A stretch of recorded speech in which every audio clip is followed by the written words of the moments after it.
Hey everyone, Rebecca here for another fire topic video today. You'll have to forgive the harsh lighting, also the harsh face. I am once again filming at night and this is the end of a work week. I am really tired, but I wanted to at least get part of this video filmed. Anyway, the topic for today is going to be about the sunk cost fallacy when it comes to your finances. And what does the sunk cost fallacy mean? It means the sunk cost fallacy describes our tendency to follow through on an endeavor if we have already invested time, effort, or money into it, whether or not the current costs outweigh the benefits. So that is the basic breakdown of what the sunk cost fallacy is. So, knowing that now, is there anything in your life that you can think of that you are continuing to pursue, continuing to put money into, or continuing to keep in your life just because you've already put a lot of time, effort, and or money into said thing? I know that for me, there is definitely one huge thing that I regret doing. And if you're OG to my channel, then you probably already know what it is. Exhibit A.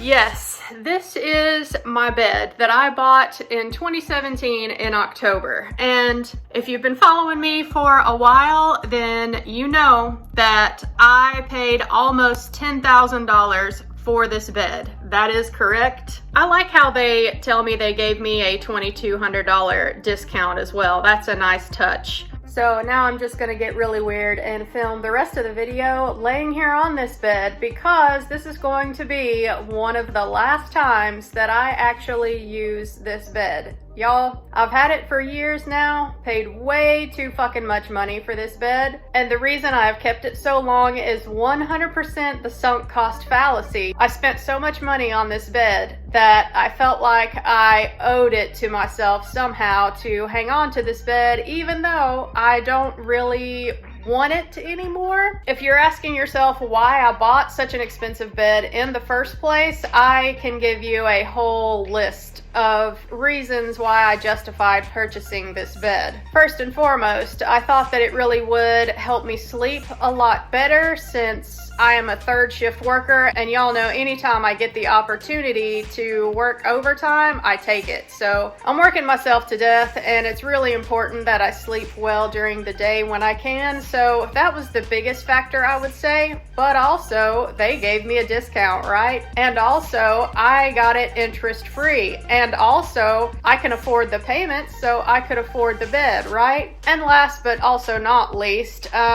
it's not really a factor now, but my now ex had a lot of sleeping problems, and I won't go into that just out of respect for his privacy, but another reason I got this bed is because I hoped that it would help him with his issues, thereby also helping me sleep better. So, y'all, there were a lot of reasons why I justified spending my hard-earned money on this bed. And ultimately, does the bed sleep good? Yes, it does. Could I get another bed that sleeps just as well for a hell of a lot less money? Yes, I can. So that was the biggest factor for me when it came to the thought of selling this bed. After all, it's just me now in this house, so I don't need a split king i10 360 smart bed anymore just for me. As a matter of fact, I'm going to go back to a regular mattress because it would be nice to actually spread out on the bed again, and I can't really do that since this is a split king which has a giant crack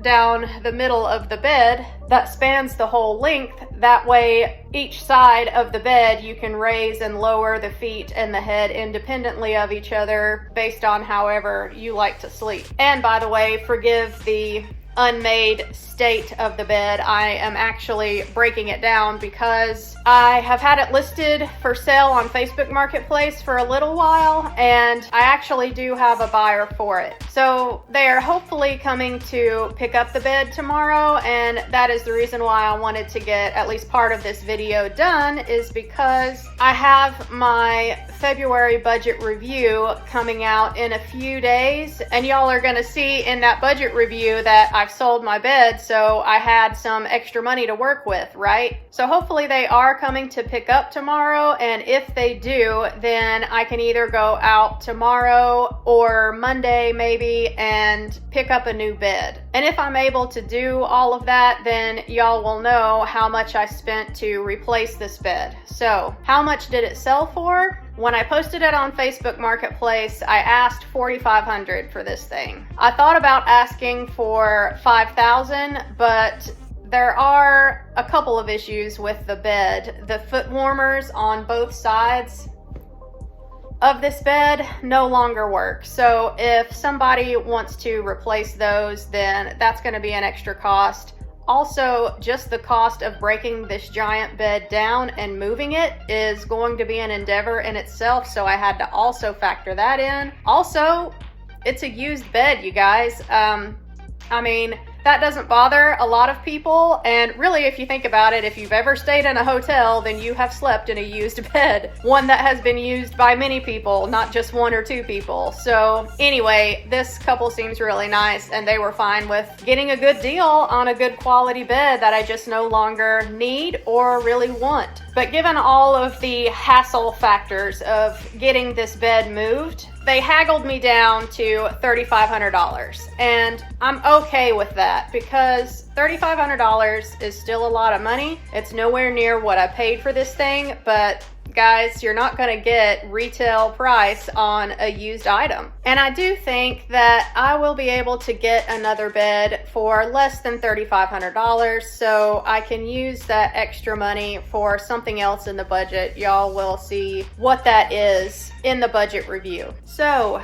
$3,500 is what I'm selling this bed for, and I paid $9,500 for it. That's a difference of $6,000. That $6,000 is enough to completely fund a Roth IRA for a year, right? That would have been a lot better use for that money than sinking it into a bed. But here we are. I'm pretty sure I can still get a decent bed and replace this thing for less than $3,500, so I might as well take the difference from whatever I end up getting and use that money for a better purpose rather than just continuing this sunk cost fallacy of, oh, I spent a lot of money on this bed, I guess I better keep it and sleep on it. Good morning, folks. It is now February 21st, Sunday. I filmed the earlier portion of this video yesterday, and I guess this is turning into sort of a vlog style video, which is not usually what I do around here if this happens to be your first video with me, but it is what it is. So, one second. First things first, I had to get the coffee going this morning, right?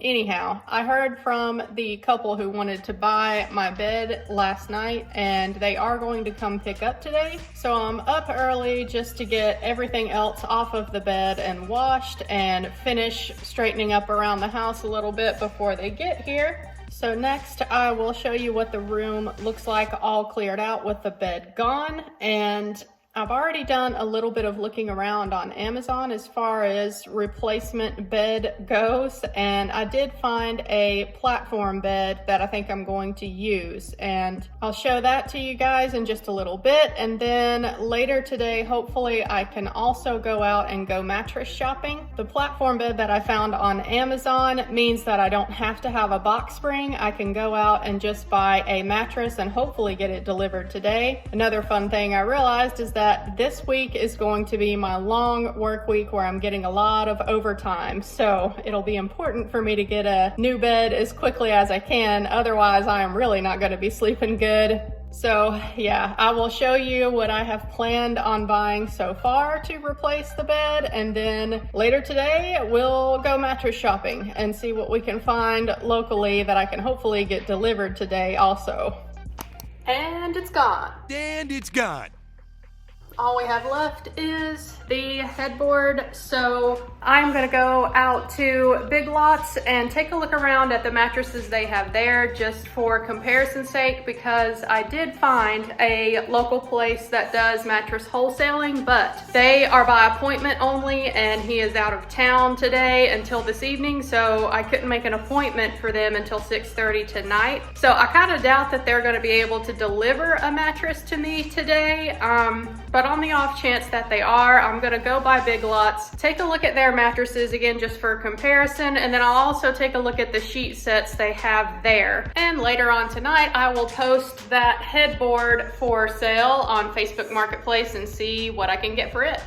All right, so here is the platform bed that I ordered to replace the bed that I'm selling. Y'all can see it's not too expensive. It's got pretty good ratings overall, and it also comes with its own headboard. So that means that I'm gonna be able to sell the headboard I currently have, and that will also help offset some of the cost of getting my bed replaced, right? I also went ahead and ordered a couple new pillows that I want. Now, obviously the platform bed is not gonna come today, so it may be that the new mattress is going to lay on the floor for a few days until I can get this in and hopefully get it together myself, but that'll be all right if I have to do that. I'll just be really glad if I can get the mattress in today. That way, when I work my 6 12-hour shifts in a row later this week, I'll have a bed to sleep on when I get home in the morning.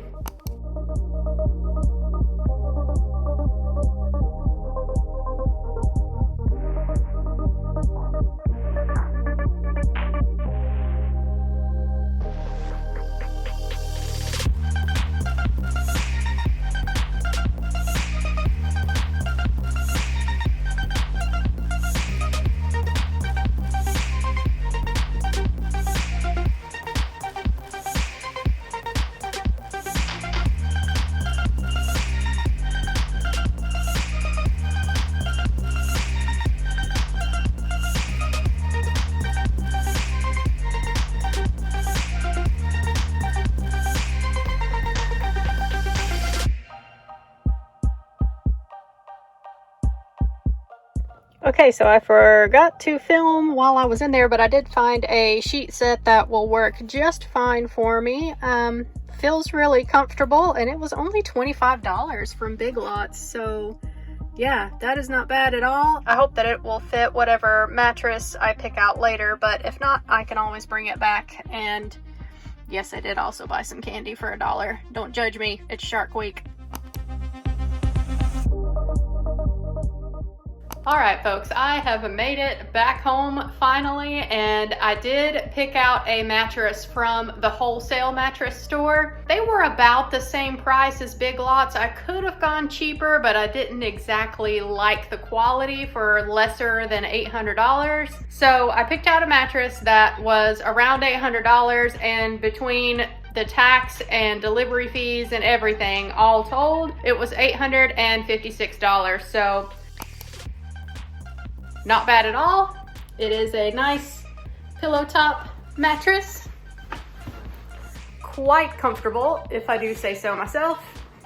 And yes, it's on the floor, but it's gonna be a little while before I get my platform bed in. So yeah, it is what it is for a few days, but at least they were able to deliver today, which I was really grateful for. And I won't have to sleep on the couch tonight. So that is a great bonus, and also an advantage that they had over Big Lots. Big Lots does not deliver. So yeah, I went with the wholesaler instead. So grand totals here. For everything that I have bought for replacing the bed thus far, I have spent just a hair under $1,100.